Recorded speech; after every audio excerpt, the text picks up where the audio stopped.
And welcome to the High Pod. This is episode 46. You got the usual Vance with us today. Yes. Arun, your host. And we have special guest, Pastor Michelle. Let's go, Pastor Michelle. Three-time, our first ever three-time guest. Am I really? Yeah, you're pretty much a staple. Yeah, really. Pretty much a staple Honestly, at this point. Wow. Good here. Pastor Adam, if you're listening, you might have to stay home. No. Come back. Come back soon. So, what's been going on? Last year was a big year for you. Yeah. You took over campus pastor for Vive San Jose. What? San Jose. Used to be our campus pastor here at Mountain View. We miss you. That's right. But how are things going at Vive San Jose? Oh my gosh, it is lit. It's so much fun. Like, I think one thing I love about our Vive community is it's like one house, multiple rooms where you just get it going, meet new people. I'm loving the San Jose low key has some of the best. You've been doing a tour. Food culture. Yeah, you went to East San Jose. Oh, somebody told me through the grapevine. They're like, we took Pastor Michelle to East San Jose. I was like, really? Why? Wait, whoa, back. And then I heard you loved it. Holding out. And we've been Gatekeeping. Little Saigon, San Jose. Best pho in the area, it's really San good. Jose. Yeah. Best Mexican food, San Jose. Mm-hmm. Yeah. Like, it's such a community. It's a community. It's not a great experience. No. It's a unique experience. It's a unique experience. It's family. It's loud. Yeah. It's great. So no, we're having a good time. The campus is growing, flourishing. We're getting things set up for just an incredible year ahead. Yeah, amazing. So if you're in the San Jose area, come and see us. That's right. Yeah, that's and right. You got to tell us one good food spot from East San Jose. No, you just go to Grand Century, right? Oh, if you go to Grand yes. Century, that has the smorgasbord of Vietnamese You've got to cuisine. I was going to say, you got like Asian food though. Yeah. I mean, you got to like fish Is there sauce. anybody that you doesn't gotta, like that? Asian food. Yeah, All there Asian is. food just has No, flavor. I've met some picky people that only eat chicken nuggets and things like that. They're As not adults. cultured. As adults. Right. I would be it's really so sad. Listen, chicken nuggets are good, but that's the only thing that's crazy. Mac and cheese. Oh. Yeah, it's Yeah, not. that's You pretty got sad. to expand your horizons. Yeah. Get out there. If you haven't tried Asian food, if you're still eating chicken nuggets, get out there. It's good. If you don't eat Asian food, or like it doesn't have to be even Asian, if you're not open to expanding horizons in terms of cuisine, I don't trust you. Yeah, that's fact. I can't I trust have to you. agree with that. That's weird. It means you're very limited in your thinking. Yeah, that's very and true. So break off the limits and expand your horizons. New book by Pastor Vance. And then you also are the executive director at New Creation Home. I got that right. And Yes, Hope you did. Hanger. Yes. Can you tell us a little bit more about both of those? Oh, my favorite things to talk about. Fantastic. So, Vive Church is an incredible church. One thing we did during the pandemic was we saw there was a need that was emerging. During that time, we saw a lot of people locked in their homes. And with that came rising problems, social societal problems, loneliness, depression, all these things. So we formed a separate 501c3 from our church. At that time, it was called Help Online. We've since rebranded to the Hope Hanger. And what we've revamped, since we've now come out of our homes, but there's definitely still needs out there. So we focus on providing basic needs to low-income families, because we believe that, when you look at someone who's in that situation, a lot of times they're trying to make decisions. Hope can just seem so dim, and it's like, I don't know how I'm going to see the future, right? Wow. And it's so crazy how something as little as being able to say, hey, we can, we have a bi-weekly food distribution. Don't have to worry about groceries. Let's focus on getting you the education, on your kids getting the education they need, on financial literacy. Like, let's take the basic needs out. There's a community around you that wants to come around and support. And one thing I've even noticed just with the LA Fives is people's willingness to jump in when there's a direct and clear line of ways that this can be helpful. And even with our friends that are going through some situations right now, we've seen people come around them to help. It's like, once there's a direct, clear pathway of, if you do X, Y, Z, this will help alleviate a situation, humanity kicks into gear. And so we just get the pleasure of facilitating those interactions over and over again. We're going to expand it this year globally. So we'll have 11 Hope outposts all over the world, directing hope all the way from Italy all the way to the US. It's going to be phenomenal. And one of the branches of Hope is Hope Homes, which is where New Creation Home, our first 2 homes that we've acquired. We run a residential home program that supports homeless pregnant and parenting mothers. So we have them in our home for up to 2 years. We get them, from their points of desperation and instill in them what they need to be independent coming out of our homes and having a rock solid foundation, not just for them, but we see the biggest transformation in the kids. So that's my favorite part. Going to the homes, you meet the kids on day one, and then by month 3, those kids are blossoming. We had kids coming in who weren't verbal, diagnosed to be on the spectrum, and then by the time they're in a loving, stable home environment, it's like, nope, that was actually just trauma. That's why they weren't talking, and so being able to just provide that, and again, coming at our homes literally look like homes. So if you drove past, you wouldn't know that behind those doors are a residential program, because they're nestled into the community, and that's sort of the model we have, is how do we engage the community to meet the needs of the community rather than just philanthropists, which there's a need for that. Hashtag go ahead and donate to us if you want. But I do think there is something about, instead of getting $1 million from one person, getting $1 from 1 million people. I feel like there's something powerful about engaging people into the situations they see. They see homelessness, they see food insecurity, they see all these things. Like, how are we actually engaging this generation, the ones coming up, to say, no, I can actually be a part of the solution. This does not need to be going on.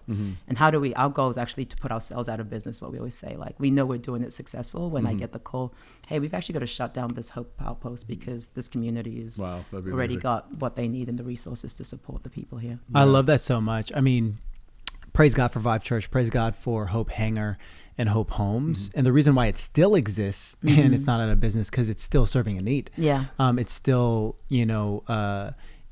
coming towards a gap that was existing in society, right? And praise God for just even the institution of 501c3 and nonprofit, because these are the organizations that actually do fill the gap. There's a gap because for some reason government wasn't able to meet those people where they're at, and also corporations with their wealth was not able to meet them where they're at, because for some reason the incentives and the objectives of those two entities weren't able to meet some of these people. And that's where church fills in the gap. That's where 501c3 organizations fill in the gap. That's where generosity really shines, is generosity runs towards those gaps that still remain in our society. And I love what you said about not just about that $1 million donor, but how do we engage 1 million people to be able to be the hands and feet of Jesus? I think that's so beautiful.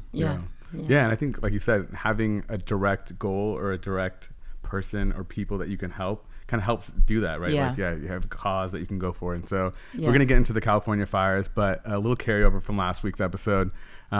We were talking about Greenland, Panama, Canada, and the acquisition, and we didn't really know, what is Trump really doing? So I promised that we do a little research in the off week and then make sure we came about it, and then you can give us your thoughts as well. Maybe you're following it a little bit closer than we are.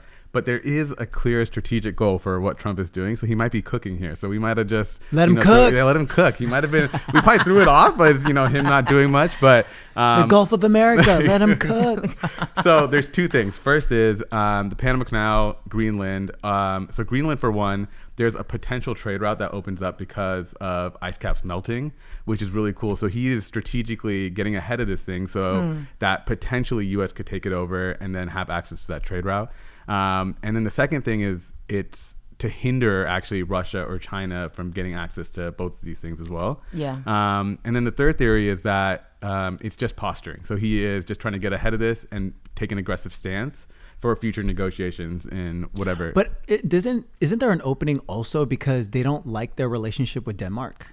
Right now? Right. Denmark is kind of like all extraction mode, right? From the country. And I think that's kind of running its course. I think that's part of it, right? Yeah, that's definitely a part of it. There's like untapped resources as well in there. So we'll see. That was like almost an impossible thing to pull off. So we'll see if he even gets close. But the idea of it, actually, there was more under the surface than initially thought. So I don't know if you're following it as well. Not that closely, but I think it raises so many things, though, with the American first mentality. Like at least for me, I do really think America stay in America for a while. We've been doing a lot worldwide. Like, let's just come home for a season. So, but there's probably way more behind the scenes. Well, speaking of home, I mean, California is going through it right now. And so I just wanted to dig into the fires. So I got some notes from where we were from yesterday. The death toll is up to 24. This is, I saw 25 today. 25 today? Wow. Okay. Dang. This is considered, I think, the most devastating fire in California.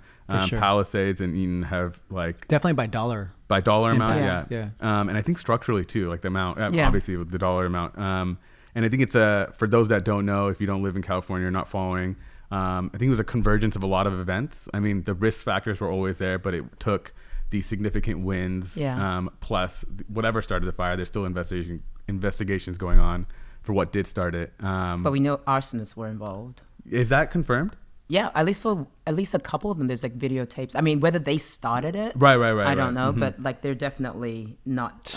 They're crazy, ongoing. man. Yeah. So there are videotapes of people. I think after it had started already, starting additional fires. But I think the original source, at least from what I looked up, is still undetermined. But they're still investigating it as to what actually started all this. In terms of what people are talking about, obviously our prayers go out to all the families out there. But the actual government mishandling of this entire thing, from not just where it is now, but how it got to this point. Pastor Michelle, if you had any thoughts about, you dealt with local government. Lots of thoughts. Let please. The heads roll. Like this is an unfortunate situation, but I'm hoping good comes out of it. Governmentally, I mean, definitely we've seen humanitarian reliefs. It's been actually really cool to see the church united coming together. So LA true. Dream Center, shout out to them. My I've gosh, been following the them Barnetts. for a while, and they Can you talk about what they're doing, just for people that don't know? Oh my gosh, the LA Dream Center has been around for like decades, like a while, and was known. Like I was so inspired because they basically took one of the biggest structures in the middle of LA and said we can use that to benefit lives. So generally they're a residential program, rehab. They go out, find people under bridges. They're like literally doing this work already, which I think God intentionally probably positioned them for such a time as this in so many ways. So when this broke out, they were able to facilitate and just be a hub of receiving so many resources. So people that are affected by the fires can come through, drive through. They've got blankets, water, snacks, like all these things. Vahopanga donated and mobilized our community here in the Bay Area. We sent down, along with Westgate and other churches, a semi of resources because the local, like Home Depot's, Targets, everything were just depleted. And so being able to just, I think, real-time respond is not just like these things don't just pop up. And this is a shout out to 501c3. It's like be consistent and faithful to what you're building because you never know when there's going to be a moment for you. Like everyone's looking like, oh wow, this is so I'm like, no, they've been doing this work faithfully in the shadows, like and so their ability to mobilize people, have structures, systems, be effective in clearing communications. I've just been in awe of how they've sort of really modeled what relief can look like in crisis. And so that's been incredible. And just seeing, so there's good already, like you're saying, like, wow, to your point about gaps, like, there's literal gaps, like, and people could be like, well, LA is rich and all the people there should be able to support, but it's, well, if Target has nothing, like, how are you so, but I think going to the government side, so I'm going to, yes, the humanitarian side of it is, there's a whole things we can talk about, but this is a very clear example of the complete chaos that is California government from the state level, county level, and city level. And if you don't understand how those three different structures work, then everyone's like blaming everyone, right? Right. And I think at this point there is a clear, I love it because like Civics 101 of why local government is so important. And people a lot of times they're arguing about, and I think presidential elections are great, like definitely get involved. But for the most part, I'm pretty sure most people didn't know what the mayor's name was in LA until this month. And all of a sudden, you're like, homegirl was in Ghana? Why was she in Ghana on my taxpayer? She's been going to Ghana multiple times. She's been doing international. She was in Paris for the Olympics. Why are you, she's been spending your money to go international before this point. But because it took something like this to bring to the surface. I think like when it comes to the fire department, a lot of times there's the county fire department, there's sometimes cities, like every county city is structured so differently, right? And then when it came to the funding, people are like, she cut funding for our thing. And it's like, well, technically she didn't. And it was a budget approval and you probably had a vote and you let it, it's so complicated because it wasn't like a direct, like, I'm just going to cut, I can't remember what the number was, but tens of millions from the budget. And then but it's like, no, she would justify it as saying, no, we reduced down literally jobs that weren't existent, non-essential work, which I think some of that included the mechanics that would fix the fire trucks. So even though they had firefighters to go out, they didn't have trucks or well-working equipment to do it. So it's like, and then you've got a little bit of using that Spider-Man meme, where it's like all the Spider-Man blaming. So you've got Newsom being like, you should probably ask the mayor. You've got the mayor being like, well, the board of supervisors. You've got the board being like, well, the mayor. So there's going to be such a, I pray that there is such an investigation and they get down to the root of corruption in this state, and realizing that woke go broke. Like all of a sudden right now, we don't care if the chief of police is lesbian, is black, is white, is a woman. Do you have an effective strategy? And so I think all of that is going to start to now come to the surface. And you've got hardworking, shout out to the first responders. I saw footage of these firefighters going into structures, saving lives, saving pictures where they could, because people are losing, like, it's so emotional to lose your home, right? So they're doing incredible work. But they're now under these policies that they're trying to, navigate between. And I saw this one clip of this woman confronting Newsom, and I thought, this is it in a nutshell. So he's on the phone. I don't know if you guys have seen it, but he's on the phone, and he's like, I'm literally on the phone right now with the president. I'm literally on the phone, thinking maybe that should be like, okay, well, if you're doing something. And she's like, put him on speaker. I want to hear. Put him on speaker. And then he goes, well, I don't actually have service. So what had happened was I will be on the phone. I was sad. That is the epitome of lying. Like, I don't know how else you define it. Literally does not mean what you think it means. Literally means you actually are on the phone with the president, right? And it's this whole thing of like, why isn't he picking up your call? Like, why is there no water coming out of these hydrants? Why? I'm trying to, and now there's this whole, like, if you watch I follow his account, but there's this whole now, like, setting up the appearance of, we were first responding, we're coming, we're price gouging, we're going to make sure that the landlords can't, like, we're protecting you. And I'm just like, let the courageous attorneys rise up, let the courageous investigators rise up, let the courageous whistleblowers rise up to blow the lid off of the corruption that I do think exists in Sacramento right now. And down to the county level. And the veneer is gone, right? Because a lot of these people stayed in power because of the veneer of virtue signaling that, honestly, let's be real, they're pretty good at doing. You know what I mean? Yes. But when it comes down to one of the wealthiest areas in California being literally an inferno, the veneer is gone, right? When houses are getting burned, when families are getting displaced, there's no more games anymore. We can't play games, and we do got to get to the bottom of these things. I like how you pointed out how important civic engagement is. Kim and I, we just moved into a new neighborhood, and I'm starting to understand like why there are differences in certain neighborhoods. And it's actually not even just wealth. Yes, wealth does play a part, right? But obviously Palisades, one of the wealthiest neighborhoods, also can get burned up, right? And so it's not even just exclusively wealth. And I was talking to a police officer about this not too long ago. I was like, how do you fix certain things in certain neighborhoods, right? He's like, well, we respond to when the neighborhood actually cares, right? And so I was even just talking about, there's certain neighborhoods that just like so many cars just like piled up, and like everybody's like parked illegally, and it's like seems congested and seems claustrophobic. He's like, it is that way because people didn't actually do their duty to like speak up and actually raise it and complain about it and things like that. And not saying that, hey, we all have permission to complain, but there is a level of, I think, civic engagement that a collection of people can have and actually make a difference. I mean, we saw it in this last election, right? What started off as like this grassroots effort that everybody kind of dismissed 8 years ago, right? Is now like kind of the dominant thought in America right now with the whole MAGA movement and things like that. And so those are a collective of people. This doesn't happen by accident, right? It's a collective of people that are saying, hey, I don't love that my city just consistently has these tent neighborhoods and nobody's addressing it, right? Nobody's addressing it. There seems to be funding, but nobody's actually bringing solutions to the problem. And everybody is kind of just like, the story of the Good Samaritan. They're just walking by, right? And nobody's actually stopping and saying, hey, how does this actually all work? Like, how do our tax dollars actually flow?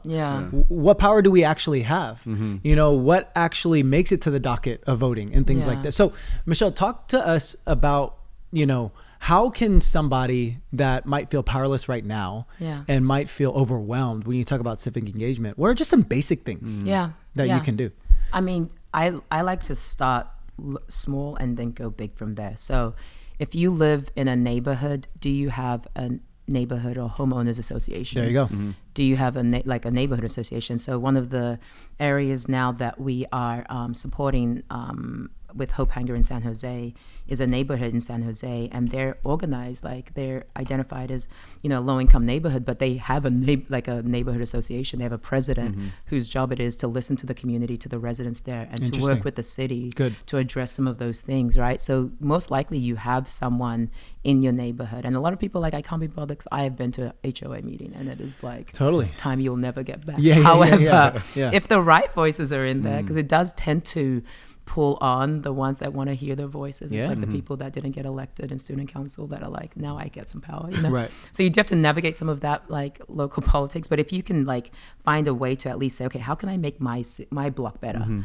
And because what are some decisions that happen in that HOA level, like examples? It depends how petty your HOA is, but it could be down to the color of the paints of the neighborhood, the cleanliness, fence. Do we have fence height? New construction. If you really identifying what are you responsible for as a homeowner or as a neighborhood compared to your neighbors and things like that. So at that level, you can literally affect, does your child have if you have a park in the middle of your neighborhood, so good. Is that park clean enough? Do we need to call who's working with the city to make sure that you have a voice for your local block? So good. Right? And so then from there, you can then look at the city level. Depending, some people live in small cities like East Palo Alto, 7 miles by 7. You're in a small area, but or you live in a big city like LA. So depending on your city, you can sort of feel a little bit disenfranchised a bit. But if you start really just going down to your city, do you know where City Hall is? Just go visit, meet some people. And so what decisions are being made on the city level? At the city, it depends how the city is structured. So a lot of cities have charters, right? And so in the charter, they'll specify the jurisdictions. So some cities I'm trying to think of an example.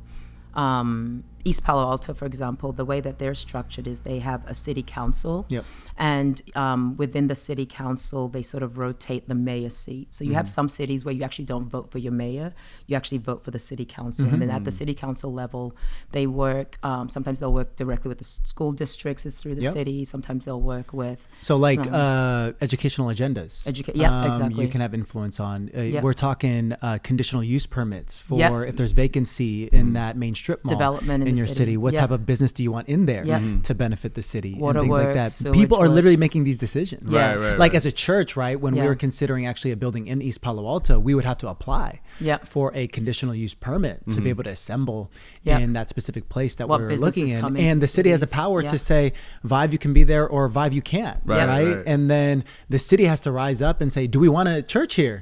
Can that church benefit the members of this community? And I think people understand there's actually a lot of critical decision-making power that exists in these halls. So if you were to consider like the homelessness in San Francisco and the ability for them to kind of stay wherever they want, is that a city level? Oh yeah. So that is 100%. But I feel like people in SF would have, gathered. Well, they have now, right? So London Breed is out. They hired a new mayor. That enough. But I mean, she had been there for so long, right? They had that DA, I think it's Chesa Boudin, who literally was all about not prosecuting criminals. They created, so this is where it matters, right? They created policies like you can rob up to $1,000. So you can rob $999, but you can't do anything. You can't prosecute them. So that's why Walgreens all over the city are getting raided, because you sell quite a bit of stuff for $999, even with inflation. You can get, a couple of days worth of some good stuff at Walgreens, and you just get overrun because even policies like that is permission. Yeah, exactly. But that goes up to a vote, right? That those kind of policies, or is that just they can make those decisions? Good question. So what happens is city council will have city council meetings where they do have public comments. So depending on really important things, technically what they're supposed to do is, they'll have, this is what's on the agenda, they'll discuss it. They might have closed door. There's acts and things that govern when it needs to be a closed door session versus open for public. But the public can generally come in, give their opinion. So if it is something that, to your point earlier, show up in mass, right? Like that's where, like, for court example, of public opinion. It is like, you know, if there's going to be a street that they want to now say like, hey, if you have an RV, you can park on this street. I guarantee you everyone that lives on that street will find that when that's on the agenda, they'll show up, and then you'll be able to, and then they'll take that into consideration by their vote. So the ultimate decision making is by those you elect, but they do, like if there's overwhelmingly public support or you know, non-disapproval of it will sway them.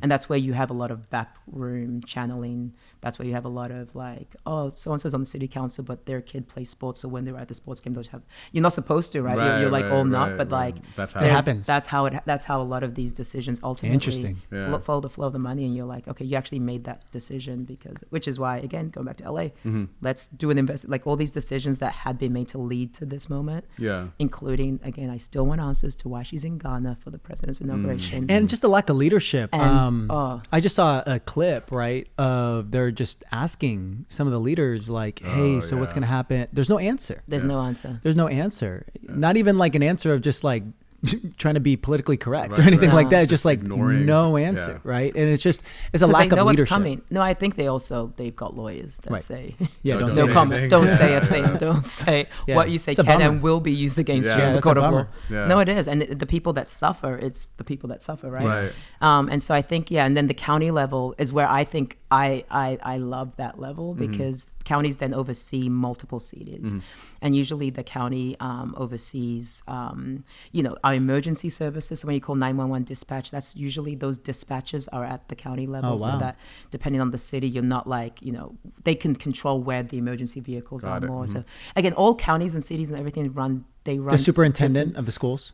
Superintendent. Is that on the county level? That's or city level. That's on the city because it's by districts. Got it. So for example, it's really so. For example, Ravenswood School District has schools from East Palo Alto and East Menlo Park. Okay. So it's two different, but it's not. But there's a San Mateo County that oversees all the school districts within that county. Got it. So you have education sort of flows at all three levels in actually a lot of ways because it's locally located in the city and then they've got the county. But I think like, even knowing how your board of supervisors, attending your county meetings, not all the time, but just see what's on the agenda, see what the city's talking about, what they're proposing, how this will affect you.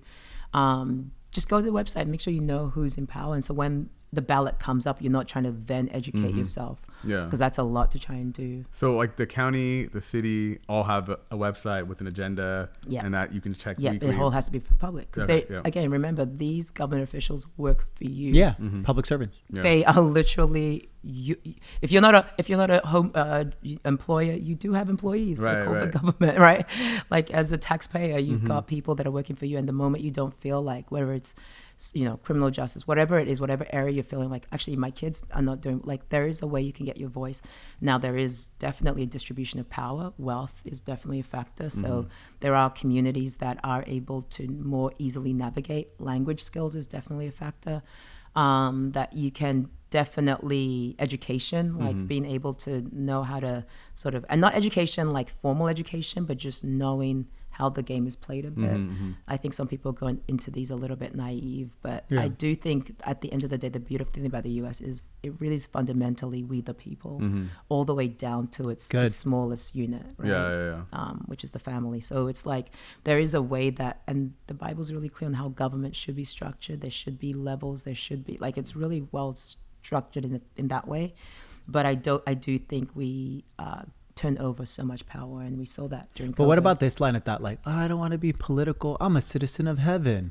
And I'm like, but you're also a citizen of East Palo Alto, you're also a citizen of San Jose.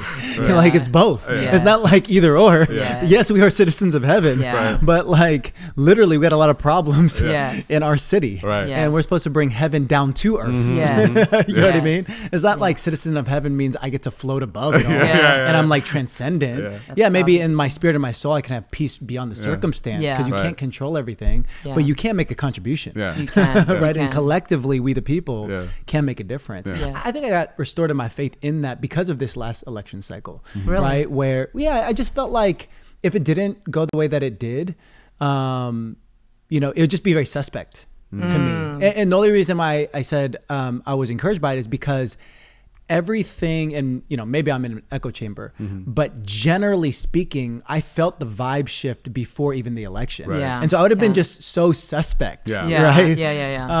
If it didn't go the way that it did. And because it did, I was like, oh, okay, cool. Like, it seems like the people are being hurt. It seems like and there's probably still corruption, but it seems like the votes were actually getting counted, and all that type of stuff. Does that make sense? Yeah, no, definitely. So where do you think the checks and balances then failed for LA specifically? If we look at the fires, these didn't happen like years and years ago. It happened like maybe in the last 10, 15 years, we've seen these fires occur. And so there was like a known problem that we need to solve. And so people probably did speak up. They did probably contact their local governments. There's an expectation that, we're going to be protected if, there's going to be some way to protect us if the fires kick up. Where do you think that checks and balances failed for the local kind of government in California? Oh, I think they, because a lot of these decisions, right? So for example, how many people go to their local city budget committee meeting? We're actually trying to see if we can get that budget meeting for San Jose, the city of San, happening in our building at the Chicks. I do think it's so important that we have people coming in to hear, like, here's how we're proposing to spend your money as a city. Right? And I don't know that many people were in the room that could have been like, hey, you're looking at cutting fire funding. And I understand let me ask questions about this, right? So you've got probably people not fully understanding, and then all these decisions, it's really complicated because it's so hard to connect all the dots, right? It's really like, now in hindsight we can see how it all sort of plays together. Like, okay, if they're underfunded, and then also you've got whatever little fish you're trying to save upstream, and so you're cutting the flow of water, and like you can see now how it all connects together. But on the before that, it's hard to see how that decision linked to that decision linked to that decision, unless you have really healthy, integrous leaders, because that is their role, is to be able to have those right. The average citizen can't keep up with all of that. So I think we need a changing of the guard in California. It's happening. And I'm here for it. All the people that left California, come back. It's gonna be good. It's gonna get good, because I think people did. It's gonna get good. It's gonna get like, this is a beautiful state. It's like it really is. Despite. Yeah, which is crazy. Not great leadership. Right. It's still incredible. It's but just watch. Yeah, I think it's been like, I think once we get the right lead, and again, I'm not even saying like they all have to be Republicans, all Democrat, whatever, but it's like going back to that check and balance where you have people that are really genuinely asking the right questions, trying to figure, and no state's going to be perfect, but there are states doing it better. Definitely. And you see it in the people underneath flourishing. Yeah. Do you guys remember when it shifted for California to the worst? Do you remember a day when it was all right and things were going well? I don't know if I remember it, because I wasn't super involved in like that level of thinking at like a government level, but I'm curious if you guys remember. It must have been, because it became one of the world's largest economies. So I don't know. Yeah, I mean, a lot of sins can get covered when you have so much wealth. Yeah. Right? I mean, just the tech boom, which has been kind of the central driving economic force, honestly, for the world, definitely the United States of America, has pretty much happened in the last 2 decades in San Francisco and Silicon Valley. Right? Literally in Northern California, right? And when literally most of the public stock market growth in the last 2 decades is consolidated with like 7 companies, and all of them are based within Cupertino, Mountain View, San Francisco, Palo Alto, right? When you have just that much extravagant wealth, you could start thinking that, man, we're governing this place really good. All that type of stuff. But maybe you misinterpreted it. Maybe it just happened in spite of you. And then obviously with success breeds a lot of lack of continuing to want to innovate and hold leaders accountable and things like that, because there's a certain level of comfortability. Right? It's like, we must be doing good because people have money here and things like that. And so I think that bred a lot of complacency that is now we're just starting to see the effects of it. I think a lot of what we're seeing today is actually the effects of us ignoring it for 8 years.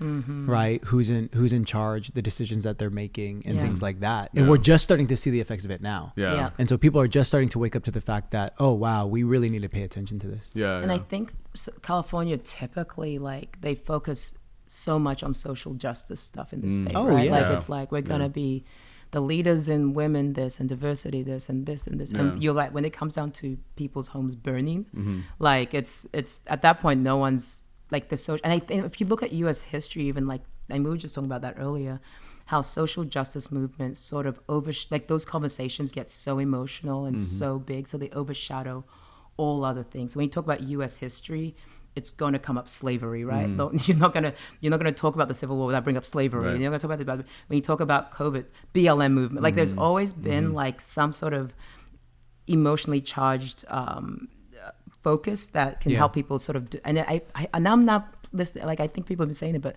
sometimes I'm wondering if that's like look at the shiny thing over here. Ignore all of the actual practical things are fundamental to a functioning society. And I think this last election showed that, like, look, people are generally like, I'm not trying to be mean. Live how you want. But if I can't put food on my table, I'm going to vote for who I think will give me food on my table. There's, like we said, there's a basic fundamental level of surviving and thriving that people want to do. Yep. And they don't care about whether you're lesbian or whether I'm not going to forsake my own personal interest for my family so that I can see your DEI agenda come. And I think that's what we're going to start to see in California is everyday people rising up and being like, look, we can actually have common sense policies about some of these things. Oh, we're going back definitely to a performance-based culture. Really fantastic. Right? Really I mean, I got a text from my sister-in-law, and I was just hearing some stuff about what's happening at Meta, right? And Zuck is like gone super based, right? Either that or he just knows how to play the game. Because literally, I think they're going to a model, and I think they do this at other companies like Intercom and things like that, where basically the bottom 5 to 10% of performers every cycle are literally just automatically fired. Like turn in your badge.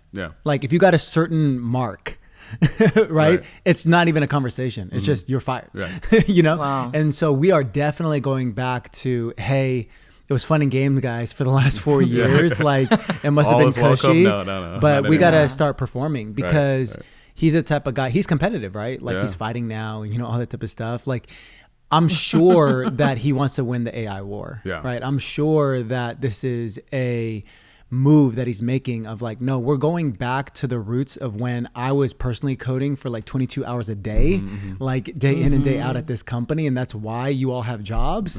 Like we're going back to that, by the way, FYI, you know what I mean? Like I heard Sergey came back to the office at Google. He's coding like 20 hours a day.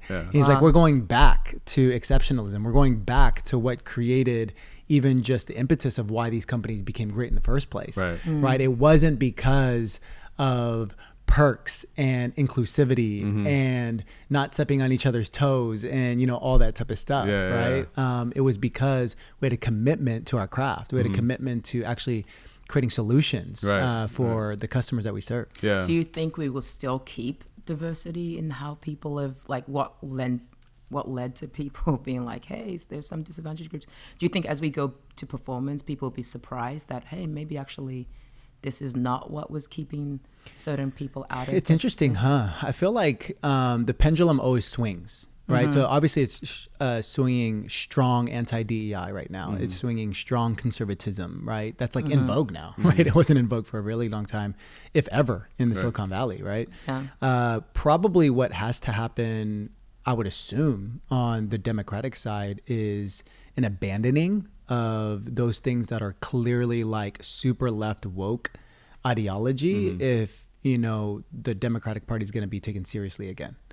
Right. And I do think if it does get taken seriously again, there probably is something in the message around progressivism that's non-woke that, a lot of people will still believe is valid. Right. And so as strong as there is the anti-DEI people, there's still strong pro-DEI people. I mean, Mark Cuban is still like very much a big advocate. And I was just listening, I try to listen to a lot of different things, right? I was listening to the Breakfast Club the other day.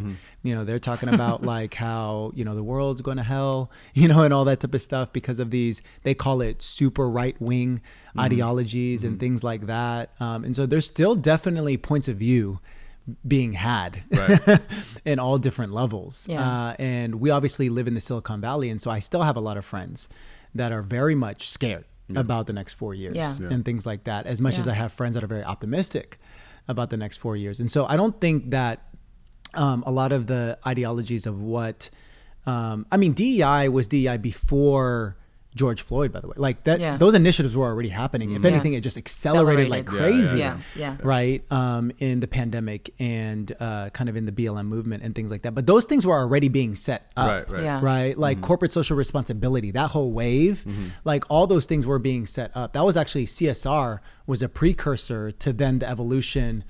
Part of it became DEI, right? ESG was the precursor, like all these 3-letter words, right? Like these things were the precursor, and it had been happening for a while. And so I don't think there's going to be a complete departure of it. And part of the reason is because there's still a lot of money in it.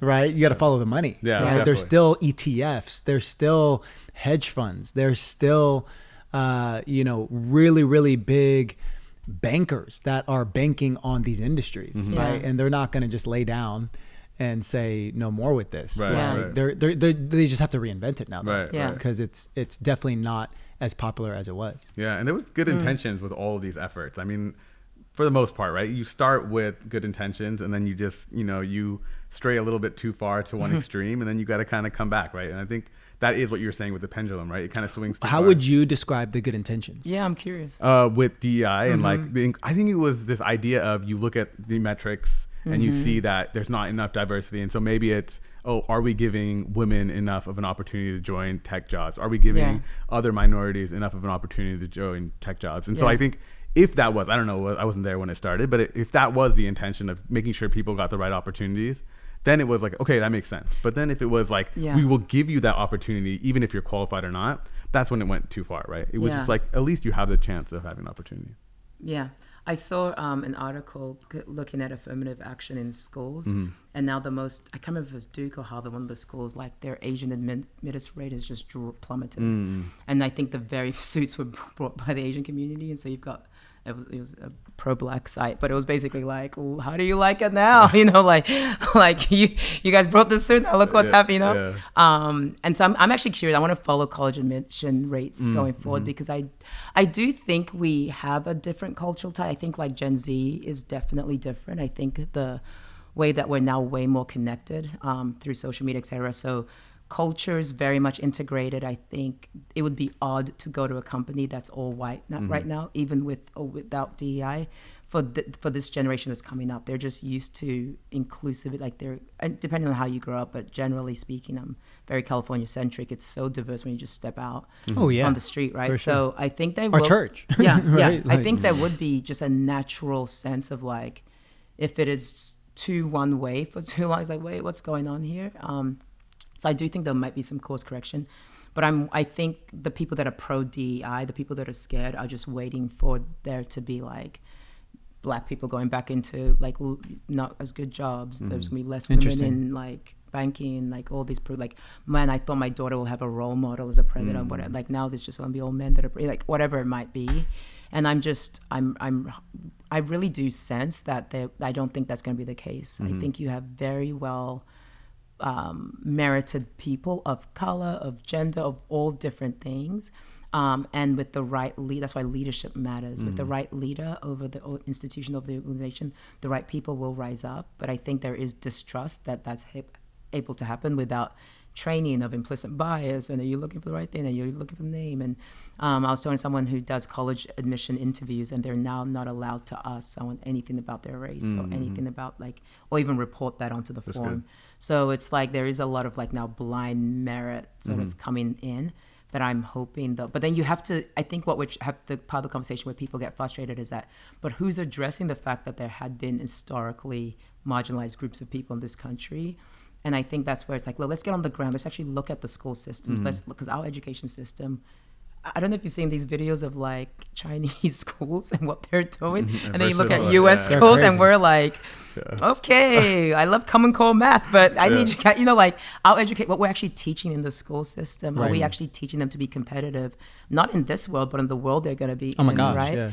And so I think when we look at that, that's probably more where the conversation needs to happen is like, okay, let's actually get into matter of emphasis is probably like one of those keys, huh? Yeah. It's like, what are we emphasizing? I mean, we have so many problems. Like we could probably point to so many stats and so many problems, but it's like, I'm a former product manager. It's kind of like you have to start stack ranking. Yes. Yes. So we can actually accomplish something in an order of importance. Yes. Right. And so sometimes it's like maybe the route is not to be completely dismissive of something, right? But maybe to highlight, okay, what should we emphasize though? What should we prioritize in society right now? I think the culmination of this, somebody put this clip in front of me recently. I think it was like peak 2021 or 2022 or something like that. Before kind of this last cycle and this whole vibe shift happened, it was a pretty prominent pastor in Texas in the Reformed community. They're at this conference, and it was probably like the culmination of a microcosm of the discourse in the macro that's kind of happening right now, which is he's like on stage at this conference, and he's like, if I had the choice, if I'm hiring on my staff and I have the choice between a black 6 and a white 7, best believe I'm hiring the black 6. Oh, no. And then it was just uproar. It was like half were like cheering, like the other half were like boo. You know what I mean? And I'm not going to make a statement on that. I'm just going to say. Let's make a statement on that, please. No, I'm just going to say. A black 6 or a white 7 or an Asian 8. You best believe. Filipino 9. You best believe Filipino 9 not going to get it. Those Asians are privileged. No, it's just like, it's interesting, right? Yeah. And I think there's so many themes in even just that example of like, theologically, how does that land? Yeah. You know what I mean? Like, okay, so we're going to treat people differently based on their, you know what I mean? Yeah, follow that thought. But then also like, I hear what you're saying about how do we grapple with also addressing our history. It's like, it's both things can be true. Yeah. And I think that's where the conservative movement sort of loses the upcoming generation a lot of times. And there is a growing number of like, you see, depending on what you watch, if you watch Charlie Kirk, you would think all college students are like so conservative now. But when you talk to college students, it's pretty liberal still on these campuses. Oh, yeah. And I think part of it is because there hasn't been a clear articulation to what we talk about being at the Hope Hangar of, hey, you actually believe your eyes, you are seeing that there are societal issues in our nation. Here's a pathway. People want a clear pathway of how can I help? And what the Democrats did and progressives do is they point a very clear thing. Unfortunately, their solutions are very surface level. Then let's just look at the surface. If they're black, if they're lesbian, if they're this, then we just give them opportunities, right? Versus like actually, let's go to the structures underneath it and see what is it that's leading us to have these things. That's a key. What you said earlier is I feel like we swing too hard on the end outcome metrics. Yes. And we're looking at that and we're influencing our decisions based on the end outcome metrics. What about the entry point metrics? Right? It's like, do people even have shots on goal? Maybe that's like the metric we focus on, not like the outcome of who ultimately gets hired. Right. Does that make sense? And so I know it's probably more complex than that. I'm not an expert in this, and I could be wrong. It's just that's where my mind goes from a first principle standpoint. It's like we can't make all the decisions based on like, oh, because these stats are this way outcome. That means we just need to synthetically make decisions so that we're going to change those outcome-based stats, but we haven't even fixed the core of the root of what the problem might be. Yes. And this happens in like, I don't know, I have to relate it to how it happens in tech companies when you want to get promoted. It really is the end goal that gets you promoted. It's not these kind of surface level things that you might not see immediately, but are like building a good infrastructure for you to be able to do something, right? Absolutely. And so I'm assuming that's exactly how it goes in government, right? When you want to get elected, when you want to get... It's surface level. What can I show real quick? Right. If I can show my cabinet is so diverse, look at us, vote for us. It doesn't do anything for anybody, but... I don't know if can they do their job. I can write it down. No, but I've got the lesbian, I've got the black, I've got the disabled, I've got the it looks look at us as shiny. But then when substance comes, like a fire, when like a situation like homelessness, all these things, it's like, do we actually have the right people at the table who at the entry point did we block out because we are trying to get to that outcome? And I think, people will say in the ideal world, you're doing both, right? You're looking at the entry point and you're looking at the outcomes and you're trying to work, But I think there is in our system, we're so results driven. Like that's where the money is. That's where the votes are. That's the easiest thing to understand. that you need a group of people, young people, I'm talking to you, like, that are willing to do the work, roll up their sleeves and get to the roots of some of these things and say, hey, actually, this is why we're landing in this place. And it comes down, I think civic engagement is going to be game changer if we can, and for a lot of these smaller groups of, like, I'll just use LGBTQ, like, percentage-wise in this nation, they're a very small percentage, but they've learned really well how to mobilize, even from a young age, the youngest, of how to champion, how to advocate, how to speak up, and it's influenced an entire nation. Such a small, so I take from them, like, wow, there is real power. You don't need necessarily a whole lot, like the entire nation. If you have a strong, concentrated, clear, like, goal, united, you can accomplish much. And that's what we, you see. Well, Meta just took tampons out of the men's bathroom. Oh yeah. Yeah, there's that. That's where we're at. That's where we're at. Are we celebrating? I don't know why I had to be. No, I'm just saying, like, it's funny there. because then what started surfacing, I saw, was actually for like the whole past year. Right, there was different chatter. There's these internal chats, right, and there's these internal, like, all staffs, and people would be chatting in the internal chat, like, is anybody brave enough to ask about if it's a good amount of resources to put tampons in the men's bathroom? Is anybody courageous enough to ask how many times that's been used? Like the usage rate, the engagement rate of that, maybe like that real estate could be used for something. And like, people are just so scared, but it's like, wow, 99.8% of people are confused. Right. And 99.8% of people for years, it's been there for years, haven't said anything until now, until like Gold Chain Zuck is like based. You know what I mean? And it's kind of like, now Google's going to probably take it out now because they still have it, right? Like I have some friends there, they're like, that's probably going to go out Google now because Meta's like a trendsetter sometimes for Google. And so it's just like, these things are so crazy. That's such a good point about, like, sometimes I think when you're living, you just want to go with the flow, so you're not at risk of getting in trouble. And so, like, things like this, like, you see it and you're like, I guess that's the way it is. No, people love to be led. People love to be sheep. Honestly, sometimes I do. Because it's like those things. Have you seen that TikTok or that Instagram reel? It's this girl that kind of puts her dad on blast a little bit in the funny, cool way, where she always, like, every Friday before his happy hour with his buddies, he's like in his 50s or something like that, they go to a local pub and they drink beer and watch the game together, but he always brings an agenda on a piece of napkin of like the 5 things that he's going to bring up in the conversation, and just kind of has it out. But honestly, as kind of funny that is, and she's gone viral for it because she does it like every Friday and things like that, people need that person. People love that person because people love to be led. It's like, you love Bob that brings the agenda because it makes it less awkward. Like you're like flowing through life, and like I'm a leader that loves to be led. Like, you know what I mean? Like, and so that's the thing, right? It's like, it's when there's a lack of sane leadership. It's when there's a lack of integrous leadership. Whole people will just follow. And it's the dangerous thing about leadership, because so dangerous. if you're a person that likes to be in charge and you meet a group of people that like to be led, it is a dangerous combination because truth is nowhere to be found in that room. And so that's, I mean, I feel like the church, we say, is the answer. It's why we do what we do. It's there's objective truth, right? There is. In the Bible. There is. So that helps lead us. And then there is the ultimate leader, Jesus Christ himself, there you go. Who points us to how we are to govern ourselves, how we're to lead.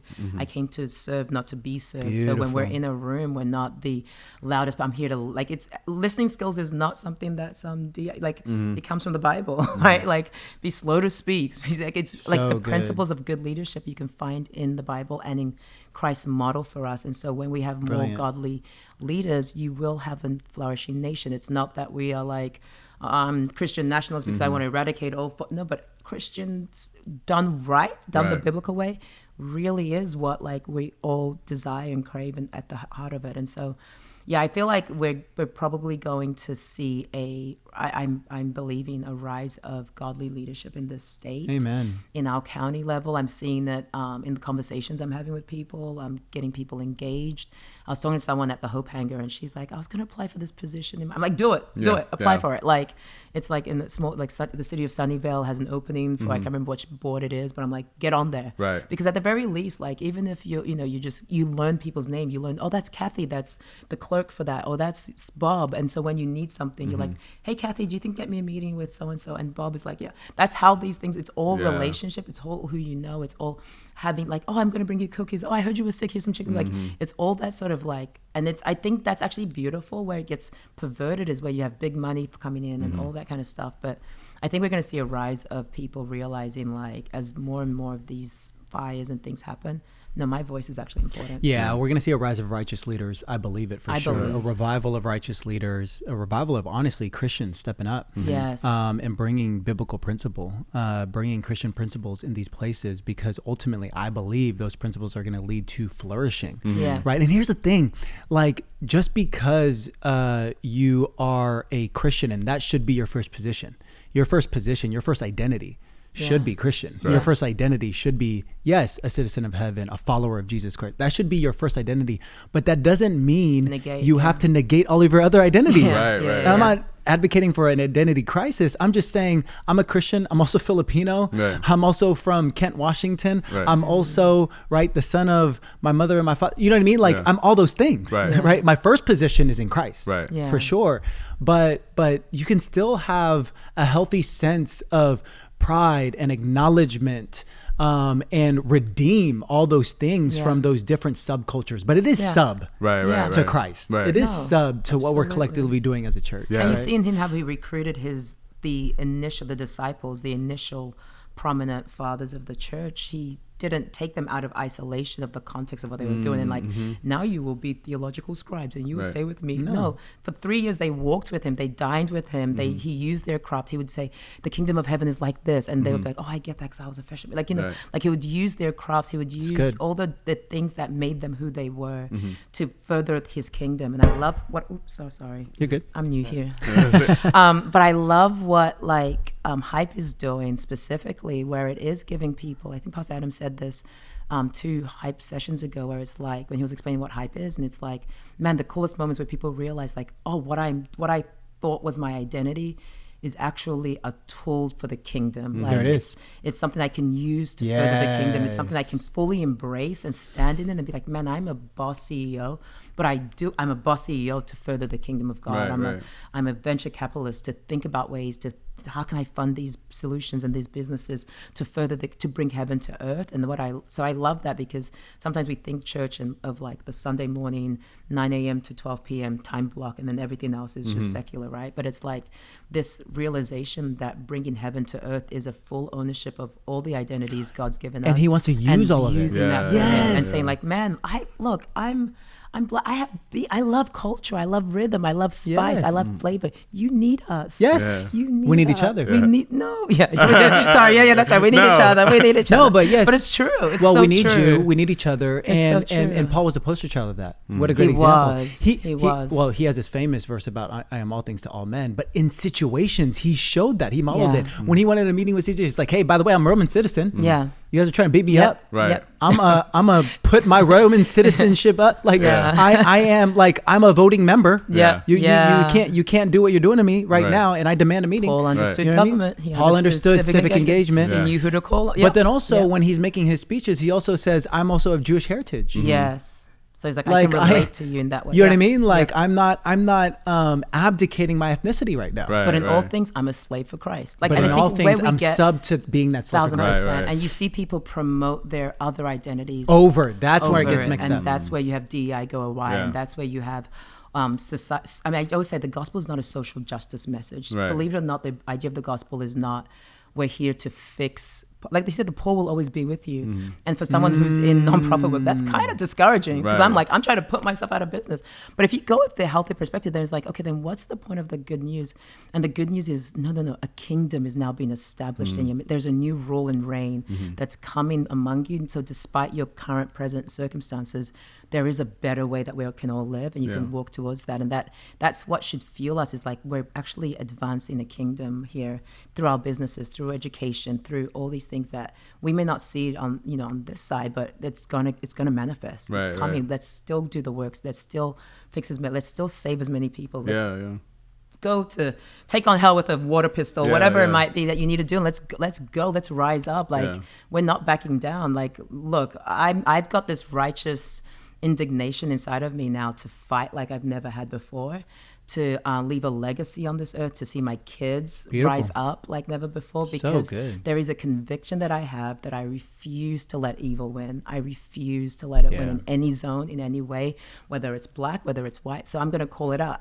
What was I like? Not all skin folk is kinfolk, right? Just because you're same skin color to me, same gender to me, same identity, is it good or is it evil? And that's what I'm going to always propose, you know? And I think you're going to see now a clarity of that in this next iteration. I love that imagery of like this sub identity, but because you need God in all things. It's not that you have this identity of you're being Christian and then you have these sub identities that are separate. They all flow from there, because people need to relate to those other identities you have. Like, you're Filipino, I'm Indian. People relate to that of me. But if God comes through in that, and now I'm that Christian Indian in my culture, and they can see that like stems out, and that's how they relate with me. And they're like, oh wow, why is he an Indian, but he's a little bit different than the other. Well, we see it in biblically from Old Testament to New Testament, part of God's plan, right? Because Tower of Babel, right? All of a sudden, they are trying to build structures to get to God, right? And then obviously they get now confused in their language.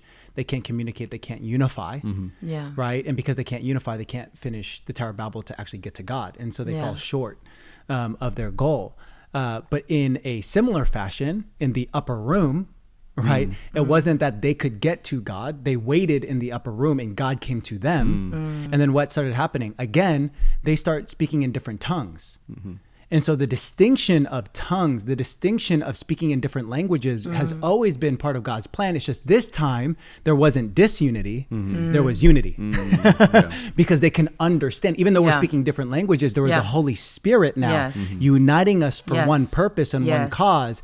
And so literally, and 3,000 were added. And so literally, it wasn't God's plan for us to be just homogenous. It's always been God's plan for us to have diversity. It's always been God's plan for us to have different foods and flavors. It's always been God's plan for us to speak in different languages, in different tongues. It's just that he wanted us to do so in a way that is unified, acknowledging we can't do anything to get to him because he's already come to us. And that's the good news. And if we can say that good news in all of our different industries, all of our different languages, all of our different contexts, that's literally part of what Vive's mission is that it's not this, homogenous mission of we're just going to be this tech church in the Silicon Valley and that's all we do and we're just going to be one big it's like literally Vive Saigon is probably the most different we've ever ventured to go out to, and we literally have people that have just moved there because they are going to now adopt, learn, but then also hopefully redeem a whole culture for kingdom culture. And that's the key word, is kingdom culture. I think all of our cultures have no purpose if you don't see it within kingdom culture. Exactly. And when you see it in the framework of like why we have Indian and African and Greenlandian or whatever, all these different cultures, it's like it's facets of who God is. It's like there's beauty. I mean, I grew up all over the world, and every culture has such redeeming things about it. And every culture has such things that need to go about it, right? And when we get confused is we try and accept all things about this culture, and I'm just going to stick in, if you're in my culture, then you're in with me, and then if you're not my culture, and it's like you've lost the plot. It's like, no, what about my culture shows this facet about God that I need to bring to the table. I need to show that, I need to use that to redeem this world. That's actually such a good point, because here's like a news flash. I'm telling you right now, white culture, black culture, Asian culture, Indian culture, whatever, all of those cultures, I'm telling you right now, are not perfect. They have so many flaws. There are some beautiful things about each of those cultures, but there are probably more flaws. The only perfect culture is kingdom culture. So if you look at it from that lens, it's like common sense at that point. It's like, don't be so rooted in like, oh, this is who I am. No, you don't know all of it. Because I've seen your family. But I've also seen my family. And we're a little bit jacked up. You know what I mean? We need some kingdom culture. I honor like some beautiful parts of it, and we still practice. But the beautiful parts of it it's only beautiful because it's kingdom culture. It's only because it can be redeemed. If you think about all the things, like if you think about like That's Asian right. community, right? That concept of like, or honoring the elders, or that's all like it's all kingdom culture. It's not, we didn't make it up. We didn't make it up. And we take credit for things that are totally God. Yeah. And we blame him for things that are totally us. And we're like, I don't want to go to the church. It's like, no, that's you. That's not It's church. only beautiful because it's kingdom culture. It's only beautiful because it's kingdom. Yeah. That's really good. That's really good. Before we get off this entire kind of California fire topic, you touched on it a little bit with what Hope Hanger is doing, but I wanted to make sure you could like let the people know what are you guys doing specifically for the fires in California, and how can people get involved? Oh, absolutely. That's actually like, it's literally real time going on. So we did an initial drop, what was that, last week with LA Dream Center. We've got contacts that we're working with just to see, because our whole thing is how can we be the most effective in what we're doing. I think there's always going to be an initial rush of support, and like there's so many, and if you're looking for practical ways, I would say look, go to LA Dream Center. There's ways you can donate. Right now, funds are probably really needed. GoFundMe, I believe, has, there are different lists you can find where you can look at specific families, vet them for yourself, and donate to them that way. But we will be, as we find ways to give, we'll definitely be updates. So follow us on Instagram, probably be the most real-time way. We're doing a website revamp currently. We're revamping as we're doing a lot of things. So Instagram's probably the most current way to just track if you're looking for ways to involve. DM us, and we can, and what we want to do is also be just a resource hub of what we know, like, oh, this organization is doing incredible things. And this, I know a lot of like Y centers, for example, but like the Y Center in Palisades burnt down, which was a huge resource. And so the other Y centers are being relieved there. So your local Y center might actually, YMCA, by the way, if you know what Y center is, but they might have ways that you can actually be of benefit to them and their community. So we DM us, reach out to us if you're looking for ways to get involved. But more importantly, if you're just looking for ways to, like, sometimes we just are drawn to the most crisis moment, and then we go like, just if anything, just take an action today to make your neighborhood better. Own your neighborhood. Own your neighborhood. It's one thing to like love on LA, and I think we should, but it should be both and. Like, do something like visit your public library and just see what resources, like, do it before the crisis comes. Guys, do it before the crisis you comes. have to go to your public library. Public libraries are a hack. Discovered welcome. how much of a hack this is. And I got my library card. Really? Oh my goodness. There's so so much. long since Audiobooks are there, resources are there. Free 99. Oh my Conference goodness. room Better than the space, internet? you can use them. Dude, it's better, really? bro. Oh, wow. It is. I don't know. It's not. I don't know if it's better. It's just different. Okay, So it's like, okay, number one, the environment, especially if you kind of have a good library in your neighborhood, and there's many good libraries out there. The environment is just like conducive for like, man, I should probably read. Yeah. You know what I mean? And when you have your library card, I have my library card. It's like my favorite card right now. He's so proud. Look at You're him. really excited. In my library, I can check up to 100 books. I'm not going to do that. But now my kids just have such an appetite Oh, that's Yeah. for checking out That's books, cool. reading it so they can get new Yeah. books and things like that. So we're building a Yeah. new culture in our home kind of through it. So Yeah. they literally go to the library every day now. Yeah. Yes. It's really, really cool. And then in addition to that, I mean, I don't know if you have not gone to your local library lately, it's gone tech, people. Okay. It has. So you have your library card number, and it gets you access to these specific educational apps. So there's this thing called Canopy. It's pretty much like edutainment. It's like Netflix, but for more educational content instead of just like, going down the rabbit hole of just a bunch of junk, you know what I mean? And dopamine hits and things like that. And then you get free magazine subscriptions. So literally like Business Week, Forbes, all that type of stuff, all free. With the library card. With the library card. I see the value. I'm seeing it. Oh my God. Educate yourselves, people. Yeah, there are free Seriously. ways. Definitely internet. You can definitely do that. But I think there is something about physically going out to your local community. Go physically. And go meet your librarians, meet your people in your community. Oh, That's Vivian at our library, so sweet. She told me about, because I have 3 daughters, she told me about this program that they have in person called Shout Girls. out to Vivian. Vivian, oh my gosh. Girls Who Code. Teaching young girls how to code in the library. Free. Yeah. Free. Yeah. I'm like, oh, okay. Yeah. I get the tax system. Yeah. I get it. Yeah. At least for this. Yeah. I'm like, I appreciate it. Yeah. That's really cool. Wait, but I want to be remiss if I didn't ask. Overflow also doing anything? Yeah, follow our Instagram, just like Michelle said. alongside organizations like LA Dream Center, we have different customers, Zoe Church, Mosaic. We also have Convoy of Hope as well. I mean, it's so cool. There's unity in the kingdom right now. Yeah. And a lot of those organizations are leveraging our software to raise funds, not even just ACH debit credit, but stock and crypto. People are being generous in all different ways. And so we are reposting all those different initiatives so you can see where you might be able to contribute. But I highly recommend getting involved if that resonates with you and if you feel called to. But also I would just like double down on what Michelle was saying. This should be a wake-up call to all of us. I agree. Get engaged in your neighborhood. Like love your neighborhood. I mean, it's literally like in the Bible, love your neighbor and your neighborhood. And I think from that place, like strong families and strong neighborhoods, that's what changes a nation, right? That's what's going to change the world. Like you may not be able to change everything, but you can change your world. You can't change maybe not the world, but your world.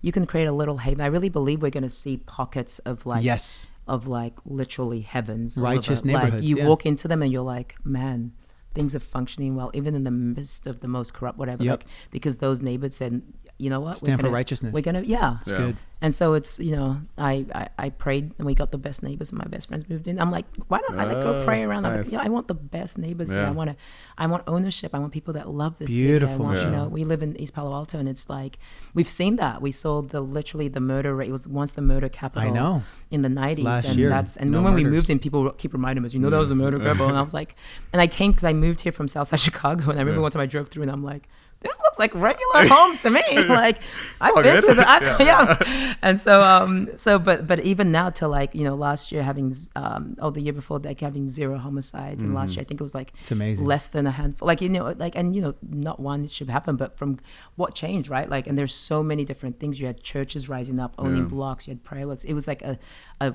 group team effort of every stake, the school system. I'm on the board for Ravenwood's Education Foundation, and it's beautiful to see what we're doing to help with the school systems and meeting kids where they're at and like our homes. Like, so I've seen it, what happens when you do commit and you have a group of people that are like, you know what, we want our city to actually look like heaven on earth, and we're willing to do the work that it takes to do that.